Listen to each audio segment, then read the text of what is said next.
से उत्तम गति प्लीज प्राप्त हो कमेंट सकती जरूर है, करें। यह शीघ्र बताइए। आपको नमस्कार है। पार्वती ने कहा, तुम्हारा पति यदि शिव पुराण की पुण्यमयी उत्तम कथा सुने तो सारी दुर्गति को पार करके वह उत्तम गति का भागी हो सकता है। अमृत के समान मधुर अक्षरों से युक्त गौरी देवी का ये वचन आदर पूर्वक सुनकर चंचुला ने हाथ जोड़ मस्तक झुकाकर उन्हें बारंबार प्रणाम किया और अपने पति के समस्त पापों की शुद्धि तथा उत्तम गति की प्राप्ति के लिए पार्वती देवी से यह प्रार्थना की कि मेरे पति को शिव गुण सुनाने की व्यवस्था होनी चाहिए। उस ब्राह्मण पत्नी के बारंबार प्रार्थना करने पर शिवप्रिया गौरी देवी को बड़ी दया आई।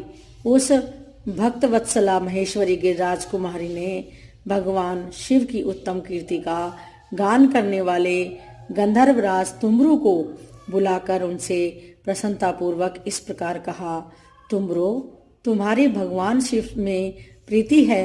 तुम मेरे मन की बातों को जानकर मेरे अभिष्ट कार्यों को सिद्ध करने वाले हो, इसलिए मैं तुमसे एक बात कहती हूँ, तुम्हारा कल्याण हो।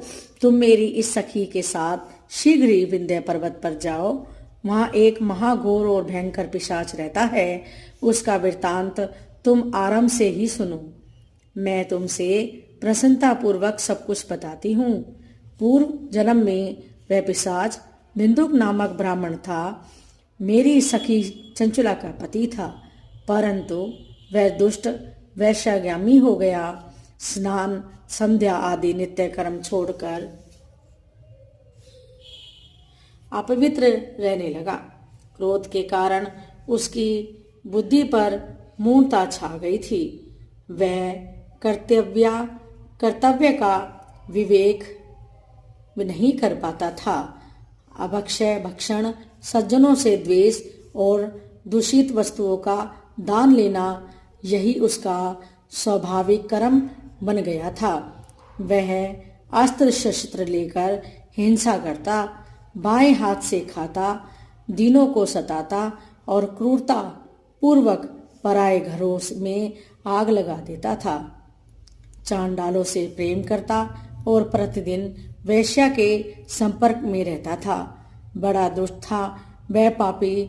अपनी पत्नी का परित्याग करके दुष्टों के संग में ही आनंद मानता था। वह मृत्यु पर्यंत दुराचार में ही फंसा रहा। फिर अंतकाल आने पर उसकी मृत्यु हो